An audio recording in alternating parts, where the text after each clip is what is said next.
자, 정봉준 정치쇼 일부 토요일 일부 순서입니다. 뉴스보다 영화. 자, 뉴스보다 떠오른 영화 이야기, 영화보다 떠오른 정치 이야기, 뉴스보다 영화 시간입니다. 정치쇼에 맞춤 유명한 영화 평론가죠. 오동진은 영화 평론가. 아싸 거리 풍짝풍짝. 아, 이번 거 좋은데요? 예. 풍짝풍짝. 네. 풍짝풍짝. 우리가 시대를 1987년도로 되돌아갔습니다. 네, 좀 진지하게 가야 되는 거죠. 예. 네. 1987이라는 영화 개봉됐고요. 아, 너무 이 제목만 들어도 그때 가슴 뜨거웠던 네.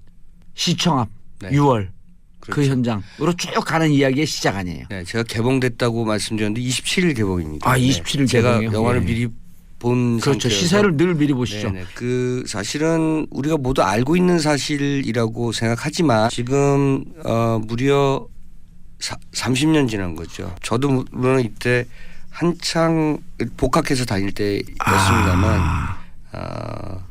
어쨌든 1987년 1년의 기간 동안에 그 한국 사회가 쉽게 말씀드리면 한번 휘몰아쳤죠. 거죠. 예, 휘몰아쳤죠. 완전 그 변화의 그 변혁의 바람을 확 바뀌는데 예. 거기에는 그 두 사람의 절대적 희생이 있었던 거죠. 87세대라 그러잖아 우리가. 그렇죠. 예. 네. 박종철 군 그리고 이한열 군. 아직도 군이라고 불립니다만 박종철, 이한열 뭐 당시에는 열사 이렇게 불렸습니다만 지금도 열사죠. 그렇죠. 박종철 열사, 이한열 열사. 1987년 1월 14일인가에 박종철 씨가 남영동에서 물거문으로 사망을 했는데 남영동 대공 분실이었죠. 그렇죠. 그때 이제 나왔던 기사가 그 조사 발표가 탁 치니까 억하고 죽었다.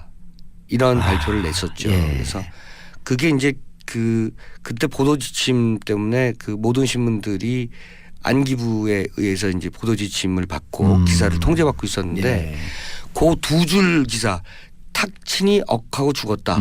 그 한 줄의 기사 또는 세로 쓰기로 두 줄의 기사 때문에 전 국민이 들끓게 되는 거죠. 그리고 이제 박종철 군이 어떻게 사망했는지에 대한 진상조사를 벌여가는 과정에서 하나하나 낱낱이 그 당시에 그 전두환 군부정권의 그 추악한 그런 고문치사 사건과 더불어서 그 사회민주화를 그 압박하려는 그런 여러 가지 군부정권의 어떤 민낯이 다 드러나는 거죠.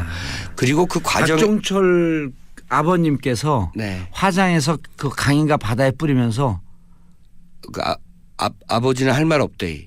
종철아 할 말 없대이. 잘 가래이 아버지는 할 말 없대이. 그게 이제 시위의 그 캐치프레이즈로 걸렸었죠. 그래서 박종철 영정을 들고 항상 그 시위 앞에 섰을 때 플래카드에 그 말이 걸렸었고요.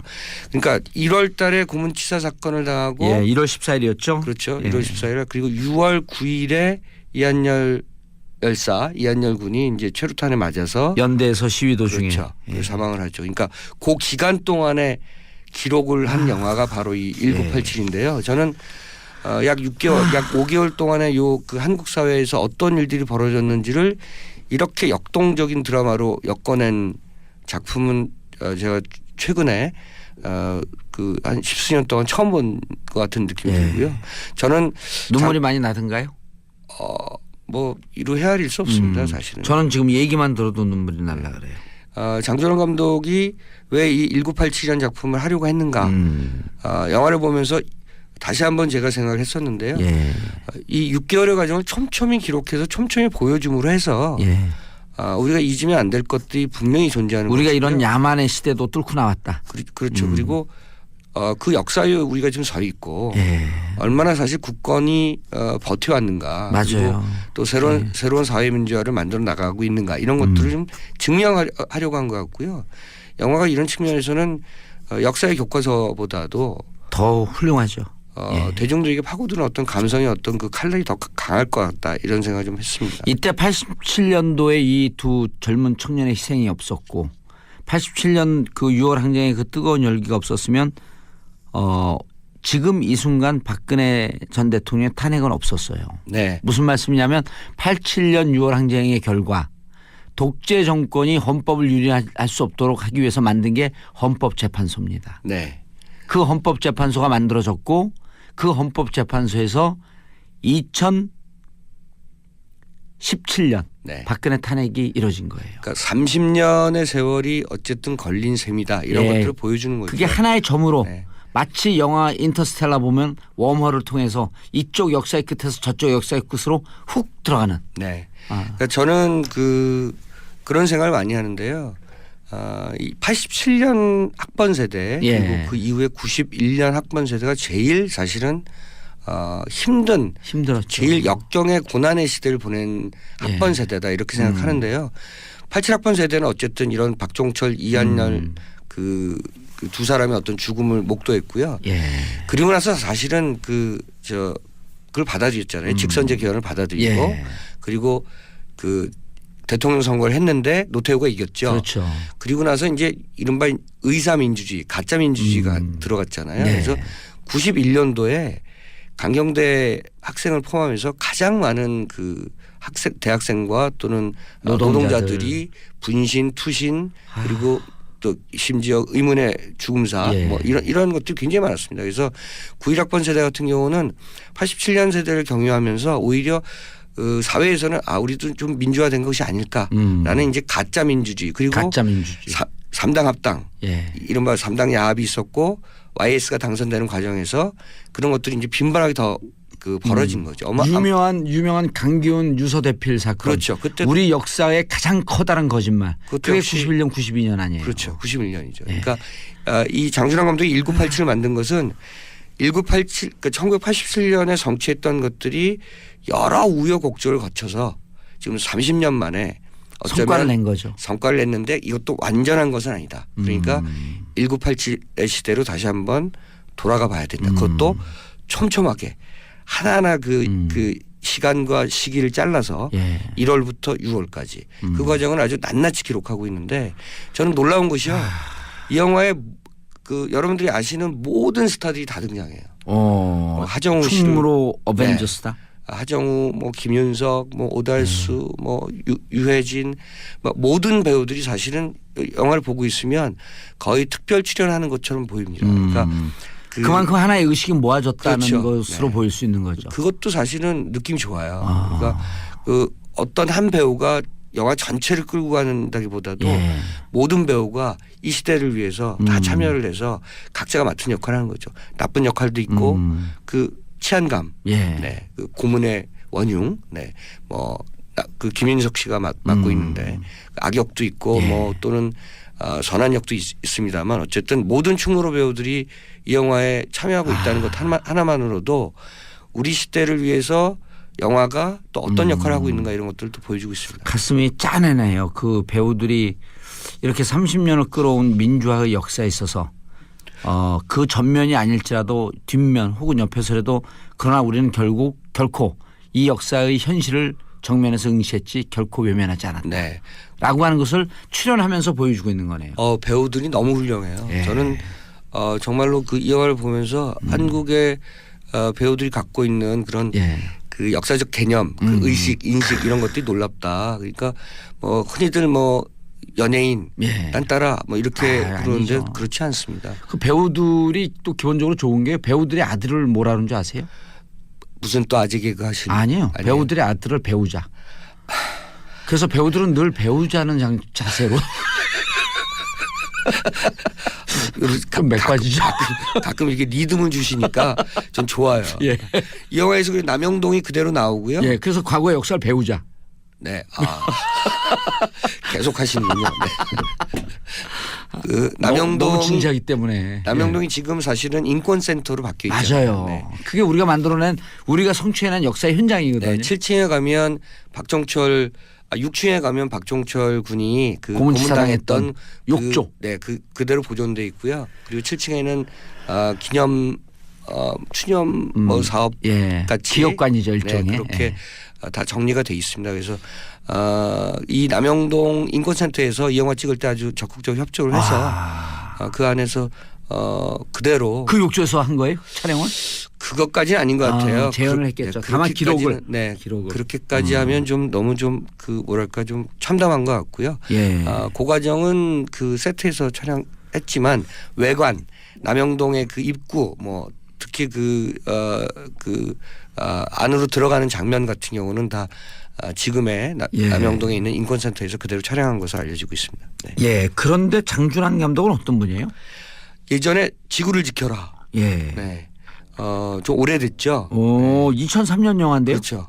지구를 지켜라 이후에 이제 몇 년 전에 화이라는 작품으로 다시 두 번째 작품을 만들었는데요. 아, 괴물을 삼키나요? 화이 그 유괴한 아들을 네 명인가가 유괴범들이 그렇죠. 자신들을 닮은 아이로 성장해 나가는 과정. 네. 그리고 뭐 세상에 일종의 복수를 하는 뭐 그런 거죠. 예. 그리고 부모는 엄마하고 아빠는 아들이 그 납치된 그 집 혹시 아들이 다시 찾아올까 봐 재개발되고 있는데 그 집을 끝까지 지키고 있다가 결국 아버지는 죽임을 당하고 엄마도 죽임을 당하는 굉장히 아나키스틱한 영화였고요. 근데 너무 이게 강렬하게 오래 기억이 남았고 저 감독은 왜 이렇게 잔혹한 이 충격적인 영화를 만들어서 날 괴롭힐까 이런 생각이 들었거든요. 예전에 그 최민수 씨 나왔던 그 한국의 그 최초의 잠수함 영화 유령이라고 있었습니다. 유령이라는 영화의 시나리오를 두 사람이 있었어요. 한 사람은 봉준호가 쓰고 한 사람은 장준환이 썼죠. 둘 다 거대 감독이 됐네요. 그런데 이제 봉준호 시나리오를 택했죠. 왜냐하면 장준환 시나리오가 너무 잔인했던 거예요. 그래서 실제로 만나면 잔인해요? 전혀 안 그렇습니다. 문소리 씨 남편이에요. 그래서 그 말도 사실은 굉장히 나긋나긋하게 조용조용하게 하는 스타일이고요. 내 안에 악마 있다 이런 거예요, 그럼? 상상력이 굉장히 풍부한 사람인 거죠. 저는 사실은 장준환 감독이 한국 영화계에서 오랫동안 천재형 감독이라고 불렸는데 기회가 그렇게 많지 않았고요. 사실 봉준호 감독이 괴물을 만들고 나서 괴물 2가 기획됐을 때 장준환 감독이 괴물 2를 맡으려고 했었어요. 그 청계천에서 대왕지 나오는 거요? 네, 그래서 이제 그래서 엎어진 영화.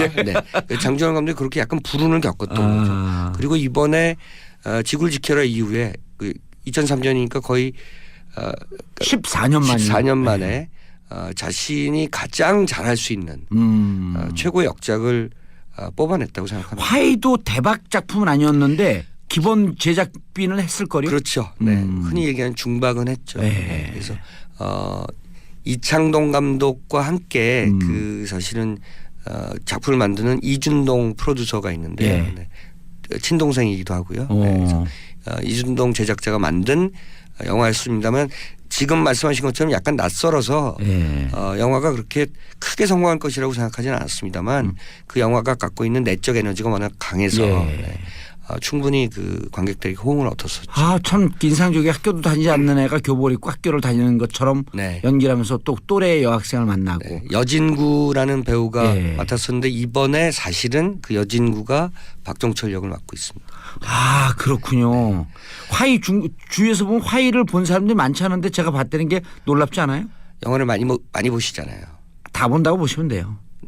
개봉하는 거는요. 그래서 영화 제작사나 영화협회에서 관객으로 뽑아드리겠습니다. 알겠습니다.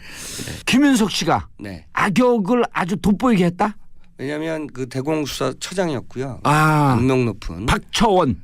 박처원. 그 이름 좀 기억 좀 하셔야 될 것 같아요. 지금 어떻게 살고 있는지 모르겠습니다만 원래 그 고문 남영동에서 고문 그 경감으로 유명했던 사람처럼 우리 잘 알고 있는 사람처럼 이 박처원 그 당시 대공수사처장도 온갖 그 용공 그 사건을 조작해낸 그런 인물이고요. 그 당시에 이제 기억하실지 모르겠습니다만은 그 YSDJ의 어떤 그 정책 보좌관 역할을 했던 김정남 씨가 나중에는 입각까지 했었던 그렇죠. 그걸 제가 기억하는데요.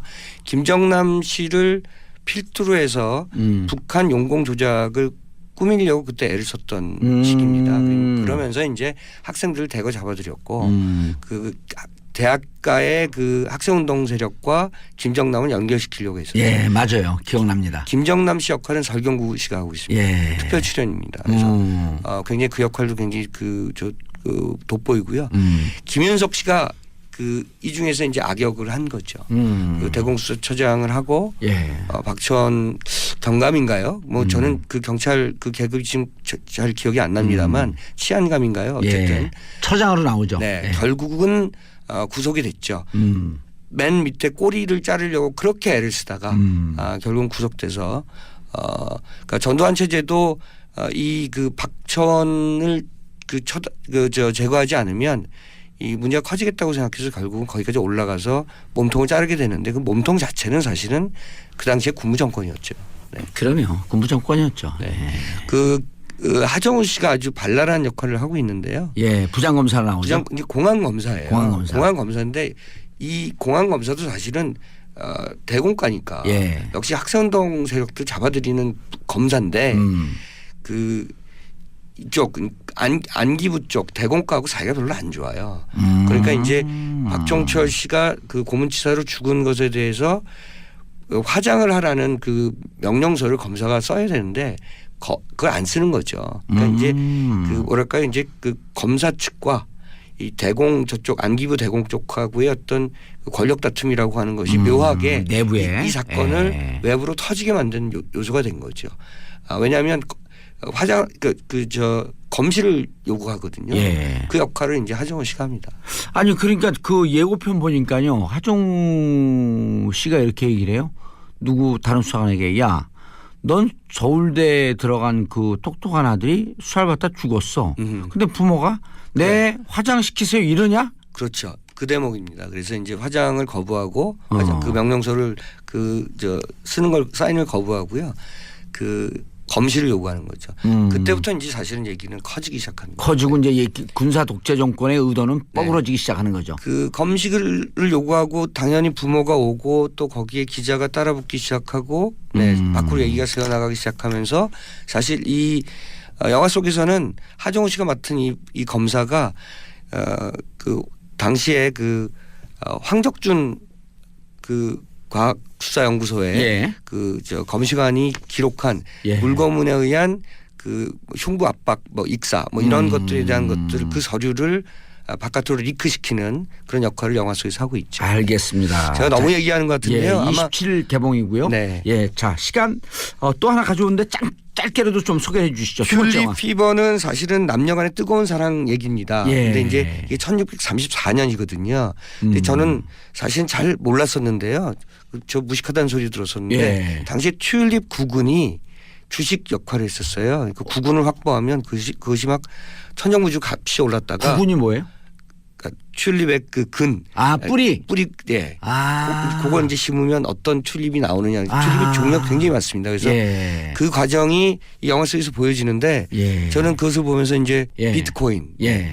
그 얘기가 1634년에 그대로 벌어지고 있구나. 그러니까 인간의 화폐에 대한 또는 뭔가 그 어떤 재물에 대한 관심, 탐욕 이런 예. 것들이 중세 시대 때부터 계속되고 있다는 것을 보여주는 영화 튤립 피버라는 것 때문에 몇 제가 년도에 배경이? 1634년이고요. 예. 네덜란드 암스테르담입니다. 그리고 이 가운데 이때는 이 튤립에 투자하게 되면 대박이 터진다. 그래서 막 이런 열풍으로. 엄청 돈이 들어갔죠. 예. 그러다가 이제 그 쪽박 차는 어허. 네. 상징적인데요. 비슷해요. 네. 지금 주식시장에서 이렇게 막 그 뭐랄까 주가에 따라서 움직이는 어떤 그런 모습들과 또는 가상화폐 때문에 지금 여러 좀 비정상적으로 예. 비이성적으로 움직인다고 하지 그러면 요즘 않습니까?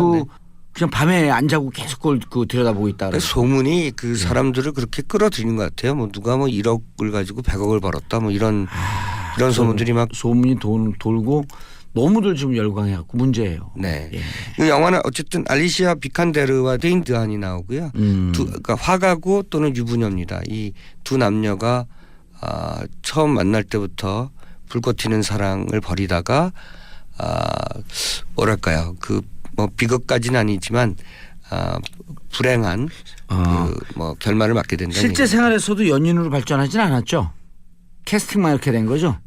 그런 걸로 저는 알고 있습니다. 예. 네. 그래서 왜 그러냐면 네. 실시간 검색어에도 막 오르고 그랬대. 캐스팅되면서. 네, 알리시아 비칸데르의 인기가 요즘 최고고요. 그리고 또 데인 드한도 사실은 그 새로운 어떤 그런 꽃미남으로 예. 그 총망받고 있는 그런 배우이기 때문에 예. 이 영화는 그 캐스팅만으로도 사실은 충분히 관심을 모을 만한 영화고 사실은 중세 시대의 영화를 좋아하시는 분들이 있어요. 그리고 이 시대 네덜란드 미술에 대해 관심이 많으신 분들, 그러니까 요하네스 베르메르 예. 같은 그러니까 여러분들이 아시는 그 그림이죠. 진주 귀걸이를 한 소녀를 그린 요하네스 베르메르가 살았던 시대니까 이 시대의 그림을 좋아하시는 분들도 이 영화를 보시면 참 만족하실 14일 날 개봉을 했어요. 네. 지금 이제 한 일주일이 조금 넘었네요. 네. 튤립 피버. 그리고 저 중세 영화 좋아해요. 옛날에 제가 빌리지라고 하는 영화 한번 얘기했었죠. 그렇죠. 네, 말씀하셨죠. 그거는 네. 도심 한복판에 인디안 자연 보호 지역에 중세의 마을을 만들어서 한 100여 가구가 들어와서 함께 사는. 네. 근데 대부분이 이 사회의 흉악한 범죄로부터 희생자들. 그렇죠. 그들이 모여서 중세를 만들어서 이 범죄가 없는 마을, 범죄가 없는 도시를 만들어놨는데 그 배경이 중세예요. 전 너무 인상적이었어요. 1600년대까지 보이진 않지만 어쨌든 근세 쪽으로. 네. 예배당에서 교회죠. 땡땡 종치면 이제 교회 다 모이고 종교적인 그런 어떤 커뮤니티를 구성한 거죠. 네. 야, 튤립 피버 보고 싶어요. 네. 아마 이런 감성의 영화들을 찾으시는 분들, 좀 작은 영화를 찾으시는 분들에게 맞는 작품이 아닐까 싶고요. 저는 사실은 이 영화를 그런 그 불꽃 튀는 사랑의 얘기라고 생각하면서 봤다가 1600년대의 그 중세 시대상을 많이 담고 있어서 이 영화가 좀 특이한 측면이 있다라고 생각합니다. 영화가 주는 메시지는 뭔가요? 사실 두 가지죠. 그러니까 어떻게 보면 재물에 대한 그 탐욕과 재물에 대한 탐욕은 결국 그 멸망으로 너희를 이끌지어다. 그것과 사실 비슷한 게 사실 그 사랑에 대한 지나친 탐욕, 지나친 집착. 그 욕망과 욕정이 사실 종이 한 장 차이잖아요. 그러니까 욕망은 어쩌면 우리 하나님도 용서하실 만한 건데 욕정이 지나친 건 좀 용서 못 받죠. 그러니까 이제 요걸 어떻게 사실 그 구분하느냐 뭐 이런 얘기를 좀 하고 있습니다. 욕정 정자가 들어갔고 나쁜 표현을 처음 봤네요. 욕정. 정자. 네. 알겠습니다. 네. 제가 오늘 목소리가 아주 안 좋네요. 괜찮아요. 뭐 다음 주까지 그럴 것 같아요. 제가 딱 보기에 예견컨대. 일주일 가겠죠. 그렇죠. 네. 오동진 평론가님 인사하시고요. 네, 다음 주에 뵙겠습니다. 자, 지금까지 뉴스보다 영화 오동진 평론가와 함께했고요. 저는 스윗박스가 부르는 Everything's Gonna Be Alright 들으면서 2부에서 강양구 기자와 돌아오겠습니다. 채널 고정하소서. Everything's gonna be alright. Whoever thought the sun would come crashing. 정봉주의 정치쇼 토요일 2부 순서 들어갑니다. 자, 과학과 정치가 만나는 시간, 강원도 양구에서 오지 않은 강양구 과학 전문 기자. 자, 오늘 어떤 주제? 이번 주에 이제 굉장히 안타까운 사건이 있었잖아요. 그러니까 연말에 또 이런 일이 있어가지고 더 안타까운데 그 이대 목동병원에서 신생아 4명이 이제 사망한 사건이 있었는데 이제 아직까지 정확한 사망 원인은 밝혀지지 않았고 여러 가지 이제 원인들이 그냥 설왕설래되고 있는 상황인데 그 사건의 경과들을 제가 이제 쭉 보다 보니까 항생제 내성균이 발견되었다라는 그러니까 그런 표현을 처음 들어봤어요. 네, 딱 눈에 들어오더라고요. 그래서 이참에 항생제 내성균이 얼마나 위험한지도 한번 같이 공유하고 그리고 조심스럽게 도대체 그 신생아들을 사망으로 몰아넣은 원인이 무엇인지도 한번 생각해 볼 수 있는 시간을 가지기 위해서 오늘 항생제 내성균 얘기를 좀 해보려고 합니다. 저도 이게 남일 같지 않은 게 국회의원 시절에 바이러스에 감염돼 갖고 바이러스 감염을 그냥 이렇게 다리가 이렇게 보호 올라오길래 별일 아닌 것 같은 국회 의무과 같은 의사 선생님이 여자분인데 이거 죽습니다. 빨리 병원 가세요. 그래서 서울대병원에 가자마자 바로 중환자실에 넣더라고요. 그러니까 바이러스의 감염이란 게 그리고 바이러스가 워낙 많아갖고 정확하게는 세균 감염이겠죠. 그렇죠. 세균 감염인데 너무 많은 계속 변종이 생기기 때문에 무슨 세균인지 원인을 모른대요. 그래서 바이러스 그 항생제를 동시에 3종을 투입을 하더라고요. 너무 강했고 투입하자마자 바로 다 올렸거든요. 큰일 나실 뻔했네요, 진짜로. 그러니까 조금만 늦었으면 죽었어요. 맞습니다. 폐혈증으로 바로 간다 그러더라고요. 그러니까 사실은 그 이제 페니실린이 1920년대에 발견이 되었거든요. 그 페니실린이 이제 최초의 항생제인데 사실 그 현대 의학을 지탱하는 두 가지 기둥이 저는 페니실린 최초의 페니실린으로 대표되는 항생제와 그리고 외과 수술이라고 생각을 해요. 그러니까 20세기 초에 항생제가 발명이 되지 않았으면 사실 현대 의학이라는 건 오늘날처럼 이렇게 막 와 하는 수준으로 발전을 못했을 겁니다. 예. 그리고 역으로 얘기를 하면은 당시에 항생제가 발견이 되지 않았더라면 어쩌면은 이 방송을 듣고 있는 애청자분들을 포함해서 저나 봉도사님도 어쩌면은 사소한 세균 감염 때문에 목숨을 잃었을 수도 있어요. 예. 근데 방금 또 경험담도 들려주셨잖아요. 그렇죠. 예. 만약에 항생제가 없었다면 거의 이제 이 자리에 없었던 네, 거죠. 이 자리에 없었을 가능성이 있죠. 그러니까 그만큼 이제 항생제는 이제 예. 20세기 인류가 발명한 가장 획기적인 발명품 중에 하나라고 예. 할 수 있고 그 항생제 때문에 뭐 2차 세계대 뭐 윈스턴 처칠 사례는 되게 유명하잖아요. 예. 윈스턴 처칠을 포함한 많은 사람들이 이제 20세기, 21세기에 이제 목숨을 이제 건질 수가 있었죠. 그런데 그 이 플레밍이 1945년에 이 페니실린을 발견한 공로로 노벨상을 받았거든요. 근데 노벨상을 받으면서 이 플레밍이 경고를 했어요. 항생제는 인류가 발명한 가장 유용한 발명품인 것은 확실하지만 부작용이 있을 수 있다.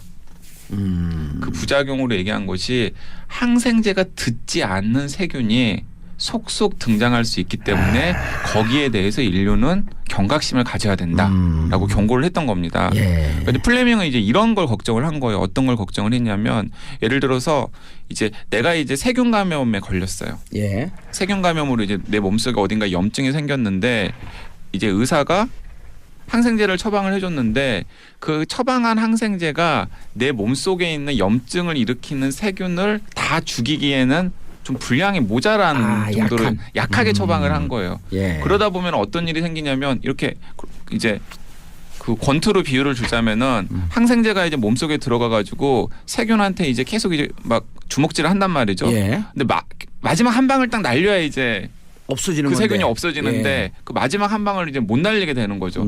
그러면은 어떤 일이 생기냐면은 이제 플레밍이 걱정을 한 건 그 안에 있는 세균이 이제 항생제를 자꾸 맞다 보면 맷집이 생기잖아요. 그렇죠. 맷집이 강해지는 거죠. 맷집이 강해지죠. 오. 그 맷집이 강해진 세균이 바로 항생제 내성을 가진 세균인 거죠. 그걸 이제 항생제 내성균이라고 하는 거거든요. 그래서 이제 다음에 똑같은 강도로 때리면 눈 하나 깜짝 안 하는 거죠.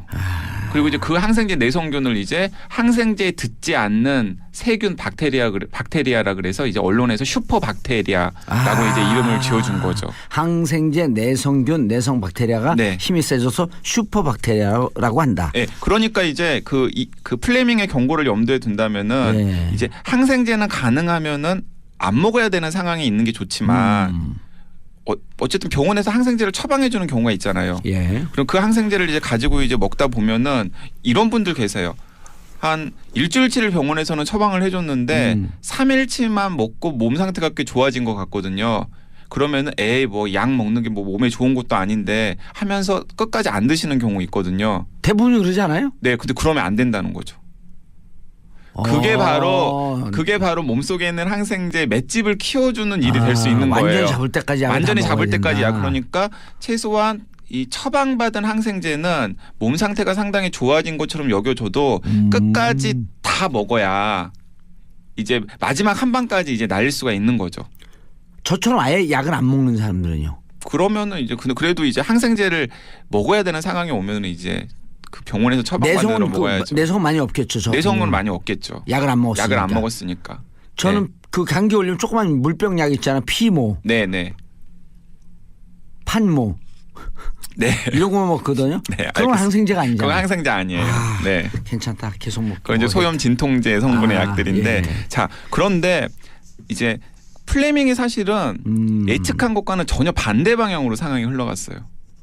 플레밍은 적절한 항생제가 제대로 처방되지 못하는 상황을 걱정을 했잖아요. 예. 근데 실제로는 플레밍이 노벨상을 받고 난 이후에 어떤 일이 생겼냐면은 항생제를 너무나 많이 사용을 한 겁니다. 사람들이. 예. 근데 이제 특히 이제 가장 심각한 항생제 오남용 사례는 무엇이냐면은 일단 감기 증상이 생기잖아요. 예. 그러면 감기는 세균에 의해서 유발되는 것이 아니라 바이러스에 의해서 유발되는 것이거든요. 예. 그러니까 항생제를 먹어도 감기를 낫는 것과는 전혀 상관이 없어요. 그러니까 실제로 감기 기운이 있으면은 봉도사님 하시는 대로 그냥 따뜻한 차 같은 걸 마시거나 푹 쉬거나 푹 쉬어야지 이제 이게 그 내성이 강해지죠. 면역력이 생기니까 푹 쉬거나 아니면은 굳이 필요하자면은 이제 증상을 좀 감기 증상을 완화시키는 뭐 콧물이 난다거나 목이 아프다거나 하는 증상을 완화시키는 이제 흔히 이제 우리가 감기약이라고 하죠. 그런 것들을 이제 먹는 게 낫지 병원에 가서 항생제를 처방받는 건 사실은 감기와는 전혀 무관하거든요. 그런데 우리나라도 그렇고 전 세계적으로 어떤 트렌드가 있었냐면은 감기 증상으로 병원에 가면은 무조건 항생제를 덤으로 처방을 해주는 거예요. 예를 들어서 미국 같은 경우에도 그 이제 약을 처방받은 기록들을 다 조사를 해보니까 한 70% 정도는 항생제를 처방하지 않아도 되는 곳에 의사들이 처방을 했다는 사실이 이제 확인이 되었거든요. 그게 이제 대표적인 항생제 오남용 사례인 거죠. 그러니까 그러다 보니까 지난 수십 년간 먹지 않아도 될 항생제들을 사람들이 너무 많이 먹게 된 거죠. 일단 첫 번째는. 그리고 이제 또 다른 하나는 이거 들으면 아마 그 애청자들 중에서는 되게 쇼킹해 하시는 분들도 계실 텐데 전 세계에서 쓰이는 항생제의 70에서 80%가 사람한테 쓰이는 게 아니에요. 예? 가축한테 쓰입니다. 그런 얘기 들어본 적 있어요. 네, 가축의 사료에다가 항생제를 섞어가지고 지난 수십 년간 먹어왔습니다. 병안나게가 아니에요. 그래요? 진짜 이유는 뭐냐면 1940년대에 항생제를 가축한테 먹이면 가축이 살이 빨리 찐다는 사실이 확인이 되었어요. 항생제의 이상한 부작용 중에 하나죠. 근데 가축만 그런 게 아니에요. 우리 사람도 동물이잖아요. 그래서 어린 시절에 항생제를 많이 복용한 아이의 경우에는 비만일 가능성이 높다라는 연구 결과가 있습니다. 그러니까 사람도 마찬가지고 가축도 마찬가지고 항생제를 먹으면 그 정확한 메커니즘은 잘 밝혀지지 않았지만은 어쨌든 살이 찌는 거예요. 성장 촉진인 거죠. 그러니까 성장 촉진 용도로 사료에다가 항생제를 섞어서 먹인 거예요. 그러니까 가축을 키우시는 입장에서는 일석이조인 거죠. 하나는 뭐냐면 항생제를 먹이면 일단은 성장도 촉진되고 그리고 또 다른 하나는 봉도사님께서 말씀하신 것처럼 가축들은 이제 뭐 어쨌든 밖에서 이제 길러지는 경우가 대부분이니까 뭐 그냥 감염도 세균 감염이 될 가능성이 많잖아요. 근데 사소한 세균 감염이 생기더라도 항생제를 사료에다 넣어서 먹이면은 바로바로 나올 수가 있으니까 그거 별로 안 좋은 거네. 안 좋은 거죠. 그러니까 그러면은 이제 어떻게 되겠어요? 자, 소나 돼지나 뭐 닭이나 오리 등의 항생제를 섞인 사료를 먹여요. 그러면 당연히 걔네들이 이제 먹은 항생제의 상당 부분은 대개는 다 그 분변으로 해가지고 나올 거 아니에요. 그러면은 뭐 요즘에는 정화 시설을 많이 하지만은 그렇게 밖으로 나온 항생제 성분들이 다시 하천이나 이런 곳으로 흘러 들어갈 거 아니에요. 토양을 오염시키고 하천을 오염시키겠죠. 그러면은 이제 자연계에 존재하는 여러 세균들이 항생제에 자꾸 맞게 되는 거죠. 그러면은 그 중에 어떤 세균이 생기냐면은 항생제에 맷집이 생긴 항생제 내성균들이 이제 자라는 토양이 생기는 거죠. 그러니까 이제 상황이 얼마나 심각하냐면은 이제 인도의 겐지스강의 강물을 조사를 해본 거예요. 인도의 겐지스강의 강물을 조사를 해봤더니 인도의 겐지스강에 포함된 항생제 성분이 아까 봉도사님이 폐혈증 직전에 가서 항생제 3개를 막 병원에서 투여했잖아요. 그때 봉도사님 혈액 속에 들어있는 항생제 성분과 거의 양이 비슷한 거예요. 와, 어마어마한 거네 그럼. 네, 그러니까 그 겐지스강 물을 먹잖아요 또 먹고 거기서 목욕하고 그렇고 나면 또 기적의 물이라 그랬는데 목욕하고 나면 막 이런 상처가 나. 네. 그러면 그게 이제 또 다 이제 또 결국에는 결과적으로는 최종적으로 인간의 몸속으로 들어가는 거죠. 그리고 이제 그런 그 경로뿐만 아니라 저희가 뭐 삼겹살 좋아하잖아요. 치킨 좋아하잖아요. 등심 좋아하잖아요. 근데 그걸 먹다 보면은 항생제 사료로 먹은 소나 돼지나 닭을 치킨이라든가 삼겹살을 해서 먹으면은 그 안에 잔류에 있는 항생제 성분이 또 우리 몸속으로 이제 들어가게 되는 거죠. 이제 이런 일들을 병원에 이 모든 게 다 불안해지기 시작하는데. 그러니까 이제 이런 일들이 생기면서 예. 이제 어떤 이제 일들이 생겼냐면 항생제 내성균들이 굉장히 빠른 속도로 그 양이 막 늘어난 거죠. 그래서 항생제 내성균이 생기면 이제 어떤 일이 생기냐면 유엔이 이제 최근에 이제 이런 보고를 했는데 지금 현재도 항생제 내성으로 전 세계에서 매년 70만 명 정도가 사망을 하고 있고 유엔이 지금 추세대로라면 2050년에는 매년 1,000만 명의 목숨을 항생제 내성균 네, 때문에. 항생제 내성균 때문에. 그러니까 이는 암 사망자 820만 명보다도 더 많은 이야. 수치거든요. 1,000만 명. 네. 그러니까 2050년이 되면은 이 상태를 그대로 방치하다가는 1,000만 명 정도가 2050년이면 항생제 내성균 때문에 사망할 수 있다라고 얘기를 했습니다. 그래서 최근에 이제 유엔 환경회의가 열렸는데 거기에 이제 전 세계 이제 100개국의 환경장관이 모여가지고 이제 있는데 거기서 가축 항생제 사용을 금지하는 공고안을 채택을 했어요. 전 세계적으로. 이 항생제 내성균이 이렇게 늘어나는 데는 아까 제가 말씀드렸듯이 가축의 사료에다가 항생제를 넣어가지고 먹인 관행이 굉장히 큰 역할을 하기 때문에 일단은 그것부터 좀 잡아보자. 일단 해서 동물에게 투여하는 항생제를 없애자. 사실 그게 가축에게도 안 좋고 후진국형에는 후진국형으로 또 누를 거 아니에요. 그렇죠. 통제가 안 되고. 네, 통제가 안 되고 또 늘 후진국에서 길러지는 이 돼지고기, 소고기 등이 많이 수출이 되고. 네. 닭고기 같은 경우도 태국산이 엄청나 어마어마하게 많잖아요. 네, 그래서 그런 공고가 얼마나 이제 효과가 있을지는 모르겠지만은 어쨌든 간에 저희들이 생각하는 것보다 항생제 내성균의 위협이 굉장히 심각하다라는 걸 제가 이제 말씀을 드린 겁니다. 근데 어떻게 신성아들 혈액 속에 항생제 내성균이 있을 수 있을까요? 자, 이제 그걸 이제 제가 이제 여러분들한테 설명을 드릴 건데 그 제가 이제 가끔 방송 중에서도 병원을 참 무서워해야 된다. 가능하면 병원에 안 가는 게 좋다 이런 얘기들 했는데 그런 얘기 했었죠. 네, 항생제 내성균이 뭐 우리 일상생활 속에서도 이제 곳곳에 있긴 합니다만은 가장 많은 곳이 병원이에요. 항생제 내성균이 네, 항생제 내성균이 네, 맞습니다. 그래서 항생제 내성균이 가장 많은 곳이 병원이고요.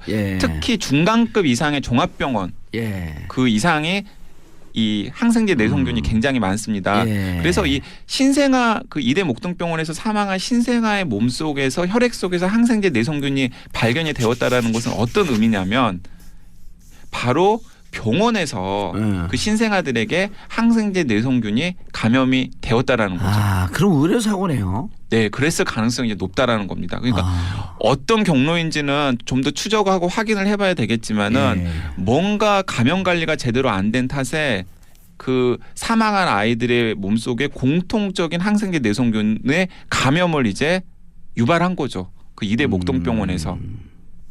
그래서 이제 이번에 이 사망한 이 아이들은 정확한 원인이 밝혀져야 되겠지만은 의료 사고일 가능성이 굉장히 높다라는 게 많은 전문가들이 조심스럽게 예측하고 있는 상황입니다. 자, 그러면 여기서 이제 여기까지 이제 들으시면 애청자분들이 이런 막 항생제 내성균이 굉장히 무서운 건데, 근데 내 주변에는 항생제 내성균으로 죽었다는 사람 못 봤는데?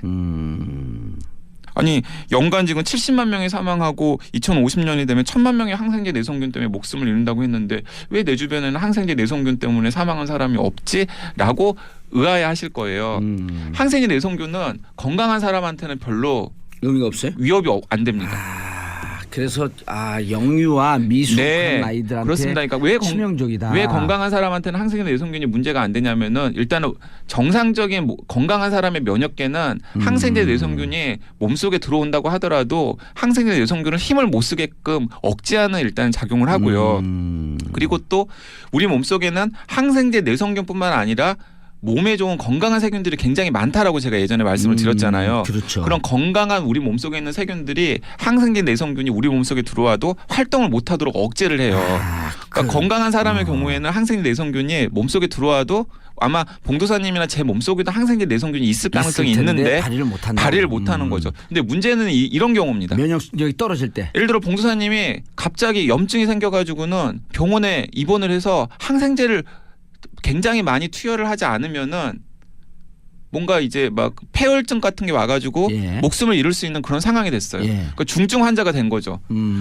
그럴 때 그 몸의 면역계의 균형이 깨졌을 때 항생제 내성균이 이때 이제 내가 활약할 때구나 예. 하면서 이제 길을 펴기 시작한 걸 하는 거죠. 근데 그때 항생제를 투여를 해도 항생제 내성균 때문에 듣지를 않는 겁니다. 그런 상황이 바로 항생제 내성균 때문에 목숨을 잃게 되는 상황이고 그래서 병원에 항생제 내성균이 있으면 안 되는 건데 예. 병원에 또 항생제 내성균이 가장 많은 게 현실이고 그래서 뭐 노약자라던가 아니면 중증 질환자라던가 수술 후에 환자라던가 아니면 이번에 이대 목동병원처럼 면역계가 제대로 완성이 되어 있지 않은 뭐 미숙아라든가 신생아들이라든가 예. 이런 사람들이 항생제 내성균의 가장 큰 희생양이 될 수 있는 상황인 거라는 거죠. 이렇게 평상시에 건강 몸이 되기 위해서 꾸준히 운동을 해야지 몸에 있는 그 비타민이나 이런 게 생성이 되면서 면역력이 강화되고. 네. 그래서 요즘 연말처럼 술을 많이 먹을 수 있는 기회에 또 술을 좀 줄이고 운동 꾸준히 하는 거 잊지 말고. 왜냐하면 네. 술 먹으면 비타민 C가 파괴가 되면서 몸 안에 면역력이 뚝 떨어지잖아요. 네네. 그래서 어른들한테는 항생제 내성제가 별로 위협적이지 않지만 이렇게 취약한 미숙아들 그 노약자들 그리고 또 큰 병을 앓고 계시는 앓고 분들 계신 분들. 아니면 수술 후에 굉장히 몸이 약해진 분들 이런 분들에게 항생제 내성균이 굉장히 위험한 거죠. 수술 후에 아니면 술 후에요? 수술 후에. 난 술 후에 몸에 면역력이 약해. 어제 술 후에 몸이 면역력이 약해졌다는데 그게 오늘의 저의 모습인 것 같아요. 네. 그래서 가능하면은 특히 병원을 안 가시는 게 좋아요. 네. 왜냐하면 항생제 내성균이 가장 많이 득실거리는 것이 병원 병원. 갈 수도 없잖아요. 네. 그리고 그래서 저는 문병 같은 거 가능하면은 가지 않으셔야 되고요. 그리고 특히 아이들을 데리고 문병 가는 건 맞아요. 피해야 됩니다. 애들을 병원에 데리고 가면 안 되겠구나. 네, 그리고 혹시 병원을 불가피하게 방문할 일이 있다면은 정말 강박적으로 수시로 손을 씻는 게 굉장히 좋습니다. 저는 그런 거 강박관념 심해. 수시로 손 씻고 수시로 양치질하고. 대부분의 항생제 내성균이 몸속으로 유입되는 경로가 일상생활에서는 손을 통해서 맞아요. 유입이 되거든요. 네. 알겠습니다. 이게 항생제 내성균이 신생아들에게 치명적이다. 네. 그리고 이것을 관리하지 못한 병원이 일정한 의료사고일 가능성이 있다. 네. 알겠습니다. 자, 강양구 기자님 인사하시고요. 네, 감사합니다. 예, 내일은 크리스마스 이브입니다. 그래서 오늘 준비한 곡 머라이어 캐리의 All I Want for Christmas is You. 크리스마스에 내가 가장 원하는 모든 것은 바로 당신입니다. 들으면서 저는 월요일 10시 5분에 다시 돌아오겠습니다. 메리 크리스마스. Don't want a lot for Christmas. 만나고. 네, 여진구라는 배우가 예. 맡았었는데 이번에 사실은 그 여진구가 박종철 역을 맡고 있습니다. 그렇군요. 화이 주위에서 보면 화이를 본 사람들이 많지 않은데 제가 봤다는 게 놀랍지 않아요? 영화를 많이 보시잖아요. 다 본다고 보시면 돼요.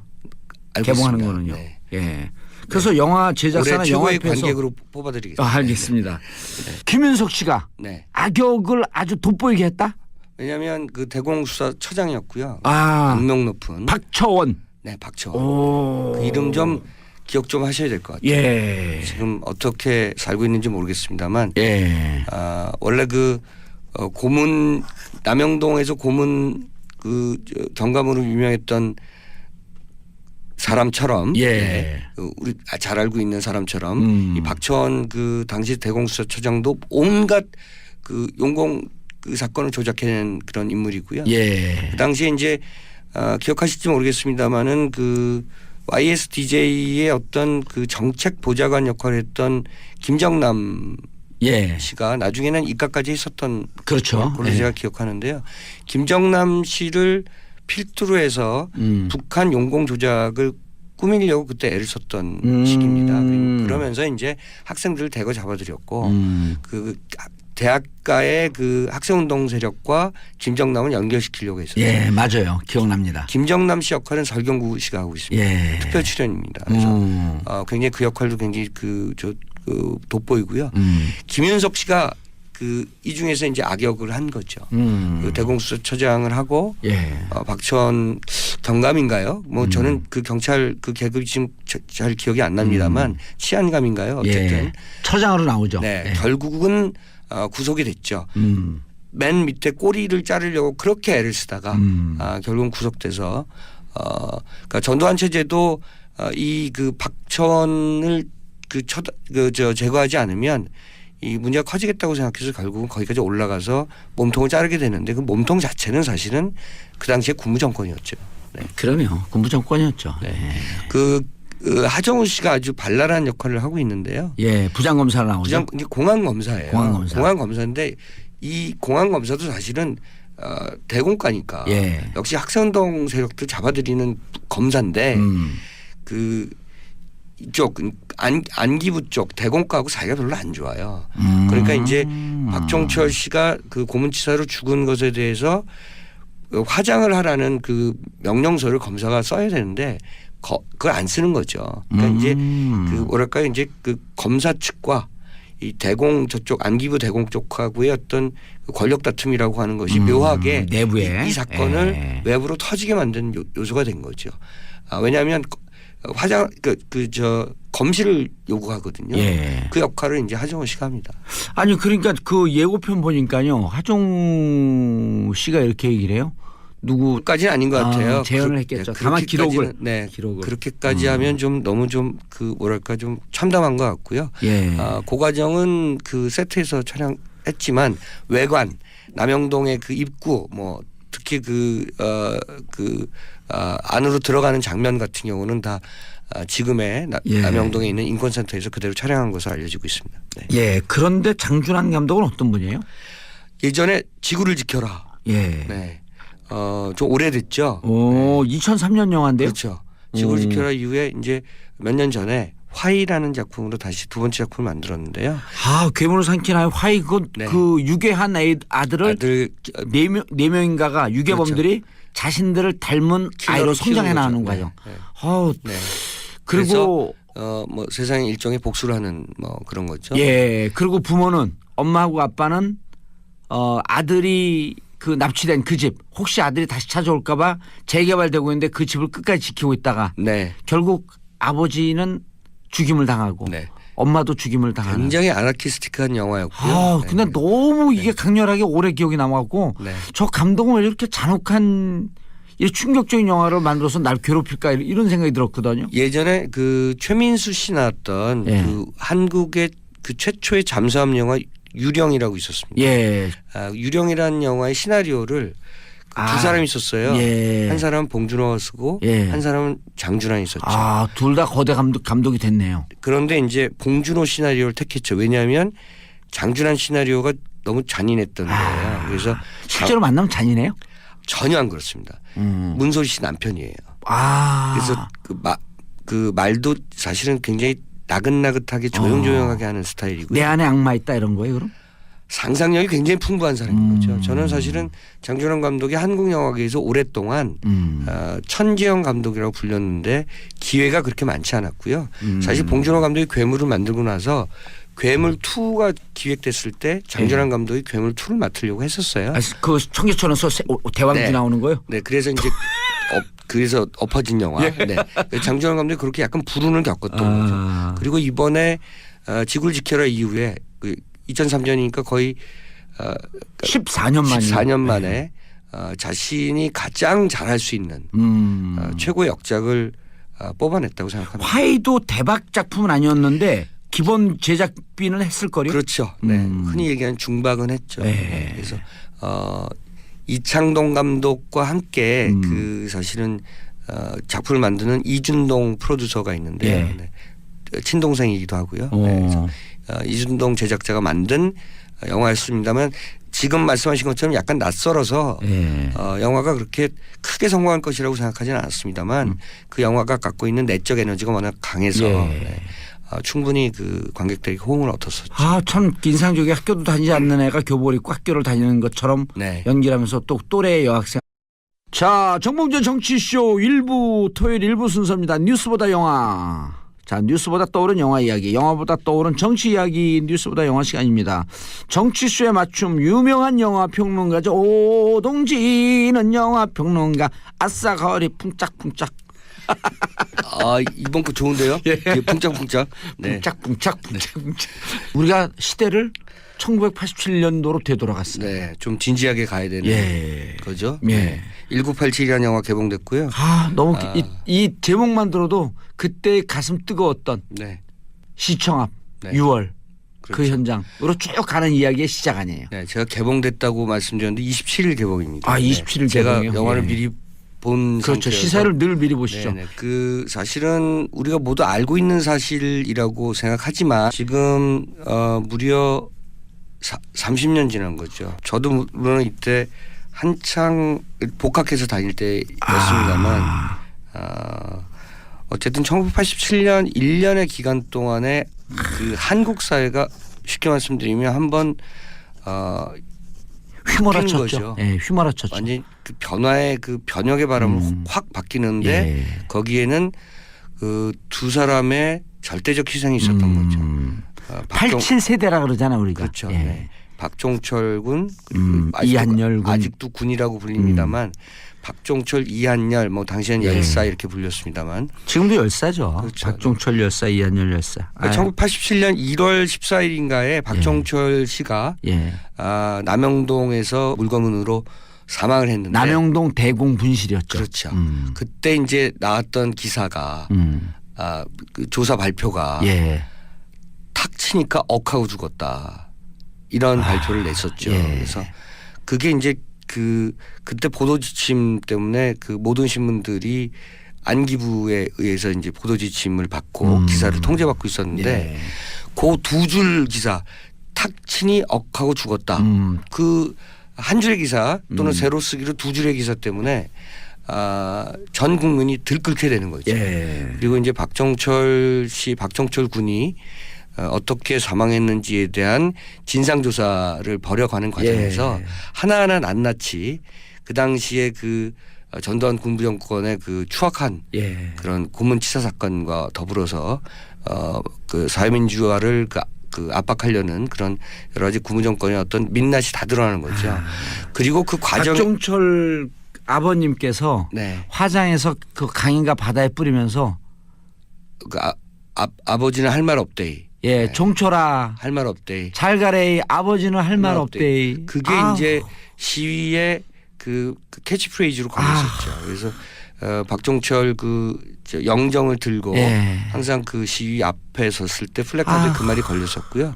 그러니까 1월 달에 고문치사 사건을 당하고 예, 1월 14일이었죠. 그렇죠. 예. 1월 14일 그리고 6월 9일에 이한열 열사 이한열 군이 이제 최루탄에 맞아서 연대에서 시위 도중에 그렇죠. 예. 사망을 하죠. 그러니까 그 기간 동안에 기록을 한 영화가 바로 이 1987인데요. 저는 약 6개월, 약 5개월 동안에 그 한국 사회에서 어떤 일들이 벌어졌는지를 이렇게 역동적인 드라마로 엮어낸 작품은 제가 최근에 그 한 10수년 동안 처음 본 것 같은 느낌이 예. 들고요.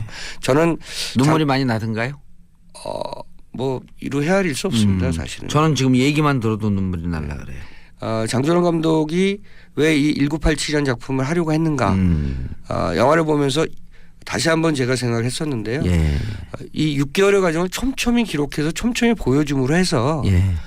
우리가 잊으면 안 될 것들이 분명히 존재하는 우리가 것이고요. 이런 야만의 시대도 뚫고 나왔다. 그렇죠. 그리고 그 역사에 우리가 지금 서 있고 예. 얼마나 사실 국권이 버텨왔는가. 맞아요. 그리고 또 새로운 사회민주화를 만들어 나가고 있는가 이런 것들을 좀 증명하려고 한 것 같고요. 영화가 이런 측면에서는 역사의 교과서보다도 더 훌륭하죠. 예. 대중들에게 파고드는 어떤 감성의 어떤 그 칼날이 더 강할 것 같다 이런 생각을 좀 했습니다. 이때 87년도에 이 두 젊은 청년의 희생이 없었고 87년 그 6월 항쟁의 그 뜨거운 열기가 없었으면 지금 이 순간 박근혜 전 대통령의 탄핵은 없었어요. 네. 무슨 말씀이냐면 87년 6월 항쟁의 결과 독재 정권이 헌법을 유린할 수 없도록 하기 위해서 만든 게 헌법재판소입니다. 네. 그 헌법재판소가 만들어졌고 그 헌법재판소에서 2017년 네. 박근혜 탄핵이 이루어진 거예요. 그러니까 30년의 세월이 어쨌든 걸린 셈이다 이런 예. 것들을 보여주는 거죠. 그게 하나의 점으로 네. 마치 영화 인터스텔라 보면 웜홀을 통해서 이쪽 역사의 끝에서 저쪽 역사의 끝으로 훅 들어가는. 네. 그러니까 저는 그런 생각을 많이 하는데요. 이 87년 학번 세대 예. 그리고 그 이후에 91년 학번 세대가 제일 사실은 힘들었죠. 힘들었죠. 제일 역경의 고난의 시대를 보낸 학번 예. 세대다 이렇게 생각하는데요. 87학번 세대는 어쨌든 이런 박종철, 이한열 그 두 사람의 어떤 죽음을 목도했고요. 예. 그리고 나서 사실은 그걸 받아들였잖아요. 직선제 개헌을 받아들이고 예. 그리고 그 대통령 선거를 했는데 노태우가 이겼죠. 그렇죠.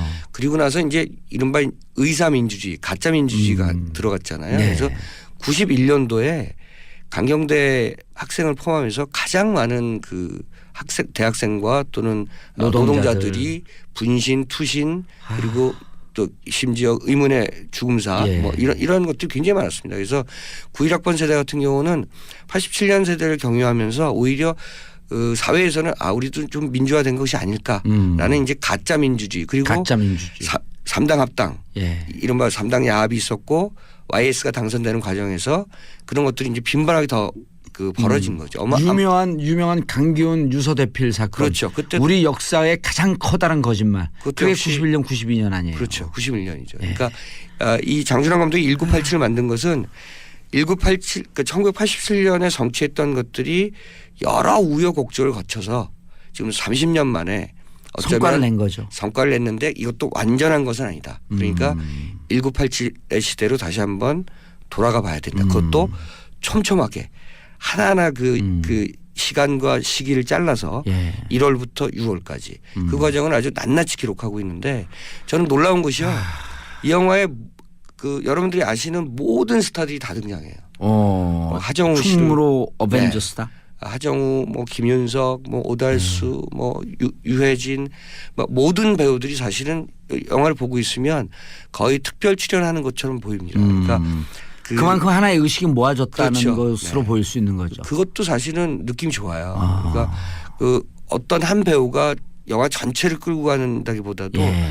모든 배우가 이 시대를 위해서 다 참여를 해서 각자가 맡은 역할을 하는 거죠. 나쁜 역할도 있고 그 치안감, 예. 네, 그 고문의 원흉, 네, 뭐 그 김윤석 씨가 맡고 있는데 악역도 있고 예. 뭐 또는 선한 역도 있습니다만 어쨌든 모든 충무로 배우들이 이 영화에 참여하고 있다는 것 하나만으로도 우리 시대를 위해서 영화가 또 어떤 역할을 하고 있는가 이런 것들도 보여주고 있습니다. 가슴이 짠해네요. 그 배우들이 이렇게 30년을 끌어온 민주화의 역사에 있어서 그 전면이 아닐지라도 뒷면 혹은 옆에서라도 그러나 우리는 결코 이 역사의 현실을 정면에서 응시했지 결코 외면하지 않았다. 네.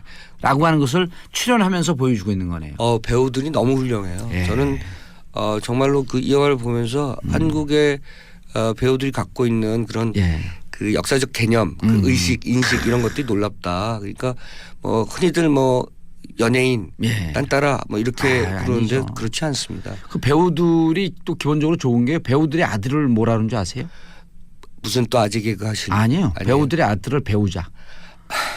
그래서 배우들은 늘 배우자는 자세로. 그럼 몇 가지죠? 가끔 이렇게 리듬을 주시니까 전 좋아요. 예. 이 영화에서 그 남영동이 그대로 나오고요. 예. 그래서 과거의 역사를 배우자. 네. 계속 하시는군요. 네. 남영동 너무 진지하기 때문에. 남영동이 지금 사실은 인권센터로 바뀌어 있죠. 맞아요. 네. 그게 우리가 만들어낸 우리가 성취해낸 역사의 현장이거든요. 네, 7층에 가면 6층에 가면 박종철 군이 그 고문당했던 고문당했던 욕조. 그대로 보존돼 있고요. 그리고 7층에는 기념 추념 뭐 사업 예. 같이 기업관이죠 일종의. 네, 그렇게 예.